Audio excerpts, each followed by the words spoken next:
being in a niche, it's really nice because I'm interested in it.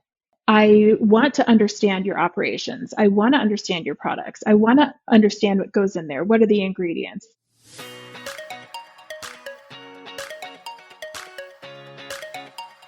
Welcome to the Insurance Refocused podcast, where we're highlighting real agent stories and how they are innovating to respond to the changes and challenges happening in the independent insurance industry. My name's Lindsay, and I can't wait to introduce you to my amazing co-host, who just so happens to be my mom, Carey Wallace. Mom, how you doing today? I'm pretty good, Linz. How are you doing? I'm doing good. I was just telling someone that I feel like I have been just on the moves this whole summer. I'm like passing ships in the night with my now husband, and I am crazy traveling. So it is good to be home. It's good to be on a podcast and chatting with pretty cool agency today. How are you? I am. I feel the same way. I had a call with an agent this morning, and he said, I watch you, and I don't know how you live the life you live. And then I realized the last 3 times I talked to him, he was at a different house or a different state or whatever. I'm like, what are you talking about? You live the same life as I do. So it's crazy. But I'm really excited. We get to meet some pretty cool people through our travels and also through this podcast. And today I am very pleased to welcome Elizabeth Moore to the podcast. Thank you for being our guest today. Absolutely. So excited to be here. Thank you for inviting me. Yeah. So Elizabeth, we got connected through PIIB, and they, through that connection, we got to know a little bit about you and Amelia Risk, your agency, based out of California. And I always like to start the show off with, how did insurance find you? That's normally my mom's line, but I'm going to steal it today. But would love to hear kind of how insurance found you, how you came into the industry, just to set the stage for the listeners of who you are. That is really the way to phrase that question, because it did really find me. You kind of fall into it. I grew up in Connecticut, and right outside of Hartford, Connecticut. And Hartford, Connecticut is insurance mecca. So yeah, I had it all around me. A lot of people that I grew up with, their parents were in insurance. I never really considered it as something that I was going to do. I went to college for brand management, marketing, advertising. That's what I really wanted to do, and be super swanky and cool in New York City at a brand management company. But I got a job offer in insurance, and I got a job offer in advertising. And if I wanted to eat, I had to choose insurance because everybody wanted to be in advertising. So it was, it wasn't that great of an offer. So I was like, all right, well, let's see what insurance is. I don't know what an underwriter is, but I guess that's what I'm going to do. And, it just kind of went from there. I fell in love with it, and it had so much more to it than what I initially thought. That's a good tagline. Hey, if you want to eat, join insurance. The other thing I was thinking as you're talking is, I think we should go to college campuses and say, what do you think an underwriter does? And just stop talking and see what they say, maybe maybe this is the way to recruit into our industry. Do you want to eat, and can you answer what an underwriter is? That's so funny. And what's even funnier is that you said you wanted to be swanky and live in New York City and do whatever. So when my husband and I first got married, he was convinced we were going to live in a city. We were going to live in New York City, or we were going to live in DC, and we were going to live the city life and whatever. And we now live on the sleepiest little island you can ever imagine, where, everybody's 20 plus years older than us. And it's kind of comical. Like, what you think you're going to do and what you do are very different. Very different. Oh, it's so funny. Yes. Oh boy. Funny. It is so funny. I think it's even funnier that you said that if you want to eat, you should work in the industry, because now you have a niche based very strongly in consumer packaged goods. So there's a 3-way play on those words here. That is so funny. But So What I good. really wanted to chat about today was that niche and how you kind of built it up. So for people, I would think that people would know what consumer packaged goods is, but will you just give like an umbrella of like what's all included in that niche? Totally. Think stuff that you buy, that you use at your home, that you need to buy again. So, food, beverages, personal care items, toilet paper, paper towels, shampoo, conditioner, those types of things Okay. is what we do. We also do consumer goods as well. We have a lot of clothing, we do some furniture, things like that, but stuff that you can buy and use in your home is, I think, 95% of what we write as an agency. Okay, cool. I'm glad I had you explain that because I didn't know that it was like shampoo and things like that. I solely thought it was food based. So I'm really glad we got that explanation. Yes, yes. And you can classify it as consumer goods too. Like it varies like when you get to that part of like, Level. furniture and things you use on your body. But CPG is a pretty good term for people that operate in that space. How did you get started in writing this? Was it the plan or was it kind of like insurance? You fell into it and just found that there was a huge need for it? Um, it was not the plan. So the plan was, I'm in San Francisco, and the plan was to be in tech and do insurance for tech-based companies, software, hardware. And I did for a long time. But during that time, we also had clients that were private equity clients, and then they Mm. would invest in different companies. And we had a private equity client that would invest in a lot of this CPG stuff. So, gosh, I think that was 14, 15 years ago now when first got started in that CPG space. And it was so interesting to me. I really enjoyed it. And while I still enjoy tech, I really like the CPG space too, because it's so much easier to understand something that you can touch and feel and interact with than, like a software that can do something that, I mean, it's frankly advancing so much that I don't know the names of all of these things that people are doing. Like AI is Mhm. doing this and integrating with this, and it's happening so quickly. So, but I just really loved that CPG space, and we found that there was a need. So the need was really in the small to mid to scaling CPG companies. We would see these large guys that had, internal risk management departments, their own claim departments, and it's like, let's just help the people that actually need some serious help, because just because a CPG company is smaller doesn't mean that they aren't sophisticated and don't have things moving around, don't have that products exposure or the recall exposure. So we wanted to be that type of agency to fill that gap.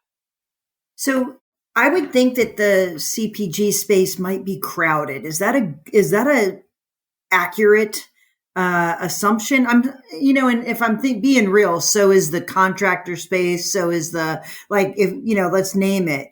How do you guys differentiate yourself in this, and what does that look like?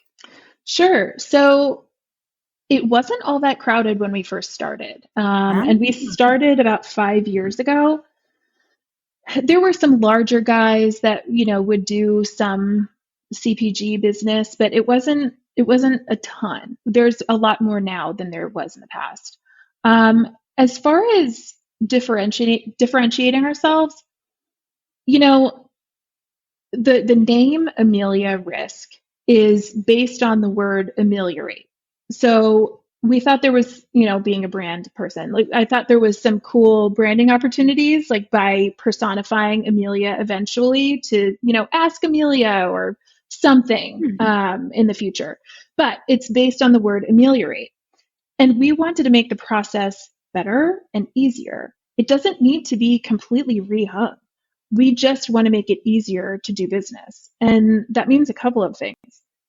you know that insurance agencies have like a ton of paperwork that Heck we need to yeah. do. So much documentation. It's like absolutely ridiculous. So we want to use tech to help us in our operation so that we can be present for conversations with prospects, with clients, be present for our clients when the rubber meets the road. Like, let's be honest, like our clients don't think about insurance all the time. Like, they think about it when they need something. And Yeah, of course. so we want to be there when they need something. Certificates of insurance, they could seem annoying, but they need it then to get into something, to get into Yeah. a vendor, to get on a job. Those are really important. So understanding what the client needs and what's important to them, I think, has been a really big differentiator for us. Being available to talk through things. You would be surprised how many people I get on the phone with and they're like, I'm really excited to talk to someone because I have questions and I need to talk to somebody and not a bot. So, Yeah. that's been really nice to have that ability as well. So, what does some of the technology that you're leveraging look like? Tell me what that, because I agree with you. I think the agents of today and of the future are the ones that think about it from a customer perspective and take the friction out of the relationship. And I think that's true not just for insurance. That's true for accountants, for lawyers, for anyone that is advising. If you can take the friction and the delay in all of those things out, then that is what every consumer wants, especially in the age we're living. So tell me what that looks like for you guys. And I mean, I don't want you to give away all your secret sauce, but like give me an idea of the things that you're focusing on in order to achieve that. So we're focusing on how do we automate the low hanging fruit in our agency, like policy checking. It is really important to make sure that the policy matches what we asked for, but it is just one of those things that gets put on the back burner when you have other requests coming in and you need to perform on other items. So dealing with that, currently we're outsourcing some of that, but we're also using AI for that as well. So that has been something that we've been focusing on.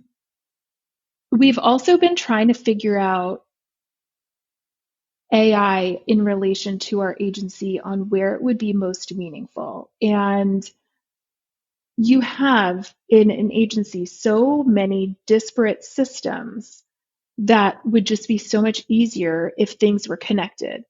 And really what that does is it doesn't take away from your brain or your expertise, but what it does is it takes away from double, triplicate reentry of same data points, which, sometimes you're going to mess up. If you enter something 3 different times, you could hit a key wrong. And so, you don't want to have that E&O exposure.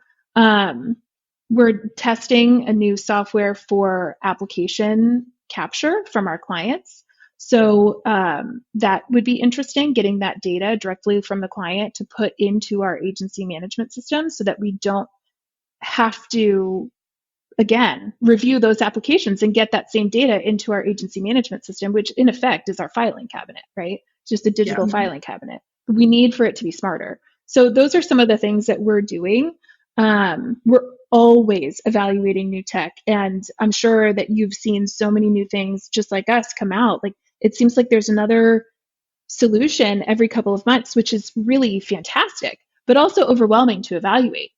After a while, you're like, I don't know which one we should go with, Yeah. You go to any insurance conference and there's always a shiny new object that you just have to have, or you're going to be left behind. It is kind of overwhelming sometimes. Yeah, it is. But, we also realize too, like, our clients are pretty digitally native people. So we don't need to send policies. We don't need to send summaries of insurance. We do all of that in our client portal. They can log in, they can see all of the stuff we have, everything's updated, everything's uploaded. So, leaning on the fact that everybody's kind of been brought up in this digital age. Okay, here are all of your things. And that also takes Yeah. a big weight off of our desks too, that we don't have to, rewrite the wheel or rewrite the policy and say, here's your summary. No, it's already here in two different ways, Totally. and you can log in and see it. So that saves us time too. So all of the things you said, I just want to point out, none of the things you said is we're trying to automate communications with our clients. You actually said the opposite, which I see online people all the time trying to automate communication and streamline communication, but that is really like the secret sauce, right? I know we said we weren't going to say the secret sauce, but like truly it is automating everything else so that you can spend time on the phone, you can spend time answering your emails, you can spend time answering questions. Yeah. Which I'm sure in a niche industry like this, being there for your customers, having that strong relationship with them helps drive word of mouth and that organic growth for you guys. Do you see that to be true? 100%. We don't really advertise. We don't do paid ads. We just don't. It's all word of mouth. And it has been so nice and quite flattering, honestly, that we have had so many referrals from our clients. And it really does drive so much more traffic to us when we get on the phone. We can we're human beings, and talk to them about their particular product. So being in a niche, it's really nice because I'm interested in it.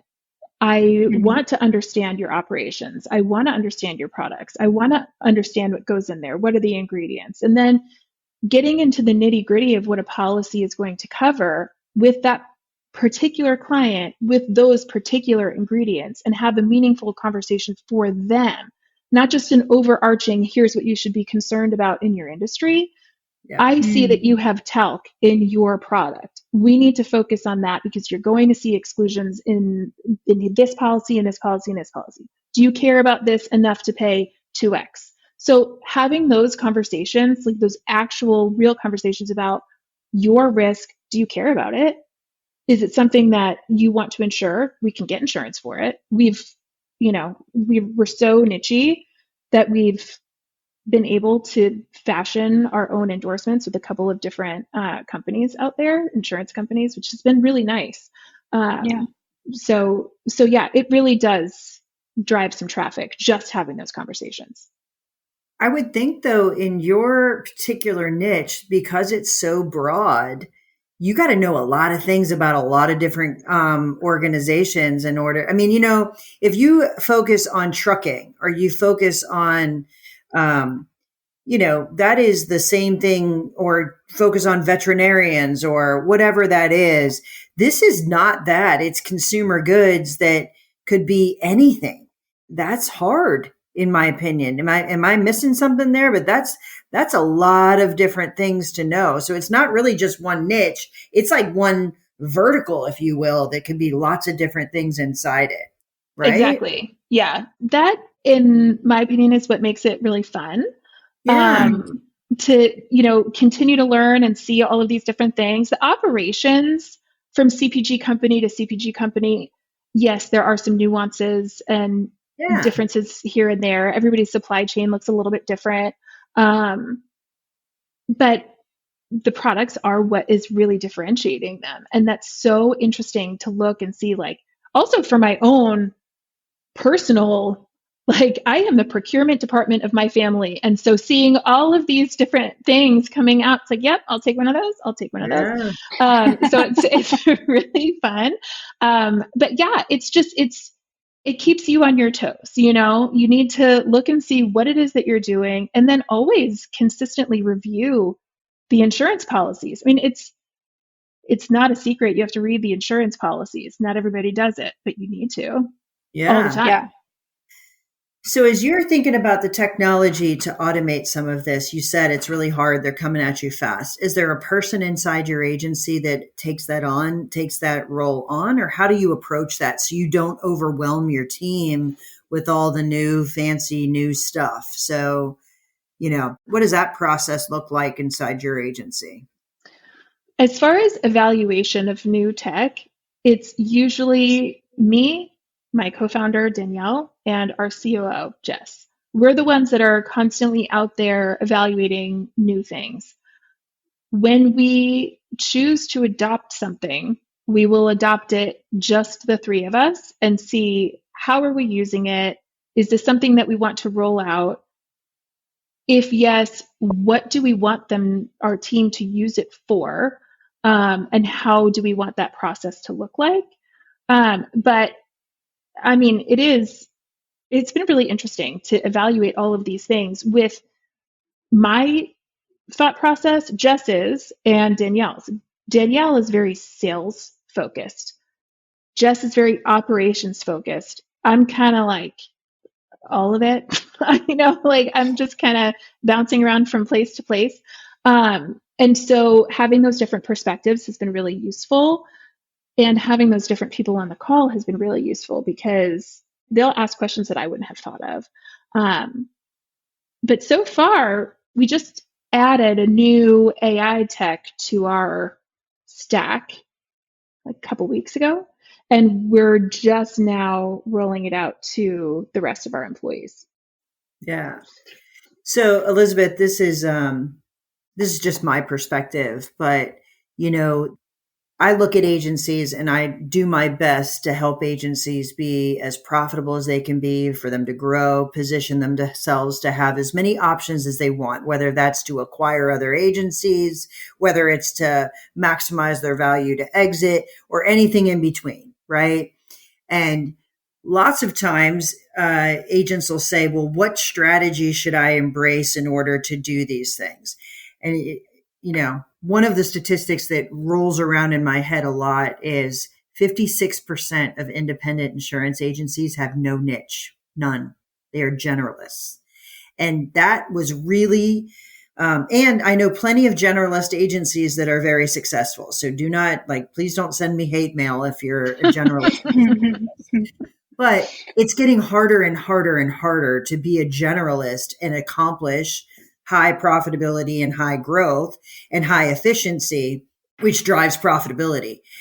I think you're giving a very good example of what could happen when you get super focused and allow yourself to be able to say, for this particular thing, what's going to drive us to serve our clients the best. But if your clients are so diverse, it becomes difficult to answer that question. How does that strike you? Is that true in your world, or are you saying, no, that's not? Yeah. It's 100% true. In my experience, that has been true. I have worked at three agencies prior to starting Amelia. And those were niche focused agencies. And it worked. I mean, it was easy. It was easy to beat someone that didn't have the expertise in that particular industry because there are so many nuances. I don't pretend to know anything about oil and gas, nor do I want to. I'm not interested in it, So like, I want to be in CPG because I like it. And, that kind of drives that. But every brokerage I've been at prior had a niche. And the one that I started with so I started in the insurance carrier side, and then I moved to the broker side. The first one after the carrier side had multiple verticals, and you could see the ones that were the producers that were the most focused on their particular vertical were the most successful. The ones that had like different things here and there, they were trying to grow their book, and they thought that they were doing just that in growth mode, trying to get anything that they possibly could. But without that focus, they would invariably get passed up by somebody that had that focus in their niche. Absolutely. Yeah, I get it. So with your niche focus, do you turn down clients that aren't within your wheelhouse? Are you like that focused, or do you still write, the general policy here and there for someone who needs it? We write technology because we have done it for 20 years. And Mm-hmm. we have the ability to do it. We have the markets to do it, and we have the expertise to do it. If it was a flower shop, sure, that's easy enough. If it's something that is a different vertical entirely, we stay away. We'll refer that out. Know. Yeah. We'll refer it out to like a, friendly competitor, like one of our friends' agencies or something like that. So it just, it's not worth it. Yeah, no, I completely agencies agree. that are like, we're personal lines only. That's all we do. We're never going to write anything other than it. It's a machine. And actually, if we put something else in the machine, it's going to break the machine. So therefore we won't, like, they're that focused. They're some of the most profitable and highly, highly efficient agencies that I've ever seen, which is really interesting. So I love hearing, while you love your niche, that it can be so diversified and it stays fresh. It's like, while it's the same thing, insurance is the same in all of these things. They're so varied that it gives you variety in your day. I feel the same way about independent insurance agents. There's not one way to be successful. That's why I love what I do, because, I can meet one agency and they're crazy good at organic growth and they'd never acquire. And then I have another one that they are masters at acquisition and, maybe their organic growth isn't as high, or they're niche based and not niche based. It's pretty cool industry to be part of because it's so different. So anybody that's listening to this and they're thinking about dipping their toe in the world of specialization, what would you tell them? Like, what advice would you give? Or if you had it to do over again, in hindsight, how would you have approached it differently? I think I would say definitely do it if you find something that you're really passionate about. It has to align with what you like, or the people are passionate about what you're passionate about. So something that I have in common with a lot of CPG founders is a passion for nutrition, eating right, making sure I'm not giving my kids a ton of garbage, a lot of better for you products. So I actually counted before we spoke, how many of our clients' products do I have in my home? And that's so funny. I have 13 brands right now, not that I've ever had, right now in my home. I have 13 brands right now in my house that I use that all the time. Is so funny. But like my kids are always asking me, is this one of your clients? Oh, that's so cool. And they love trying new things. So, they have all of these snacks that their friends at school don't have because I'm getting, some client stuff, and it's really fun. So like that type of alignment and passion about that particular niche, I think is really important. And I think like it's going to come across in a conversation with a prospect. We're not doing this we're doing this. We're a for-profit company, but we also want to be happy. Right. Like that's why we started this in the first place. We want to be happy. We want to be a good employer for women and moms. We want to write the business we want to write. We want to have control over the fact that we don't really want to work with jerks. So if you are, we can walk away. So there's several reasons why we started, but if you're going to get into a niche, you want to like it. Well, do what you love, right? Do what you love and love what you do. No sense getting into a niche that you know nothing about. And I would agree.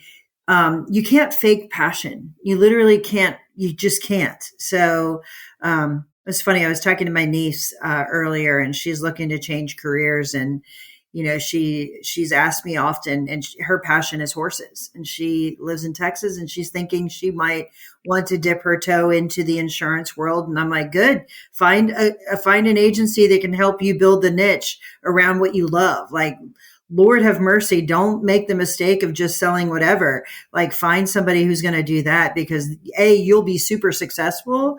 You know a world, and you want to be in a world. And, learning something else and trying to become successful in that is much harder than something you already care about. So, right. Yeah. And she already has the insider knowledge, that's Yeah. huge. Understanding the operations, like how it is that you run your business. What do you care about? What matters to you? That's half the battle. Heck yeah. It is. Absolutely is. Well, Elizabeth, thank you so much for joining us. It's always a pleasure to get to chat with you and hear about your agency. I think you guys run a pretty awesome shop, and it's just fun to pick your brain and hear what you guys are working on. So I appreciate you joining us and recording one of our conversations for the listeners. Absolutely. Thank you so much for having me. This was really fun. Yeah. Thanks so much for tuning in to the Insurance Refocused podcast. If you enjoyed the episode, please be sure to hit subscribe and leave us a review so you'll never miss us. Want to learn more about how Agency Focus can help you grow your agency? Head to agency-focus.com or email Carey directly at carey@agency-focus.com. If you need to get in touch with me, feel free to shoot me an email at lindsay@agency-focus.com. Thanks so much for tuning in. We'll see you next week.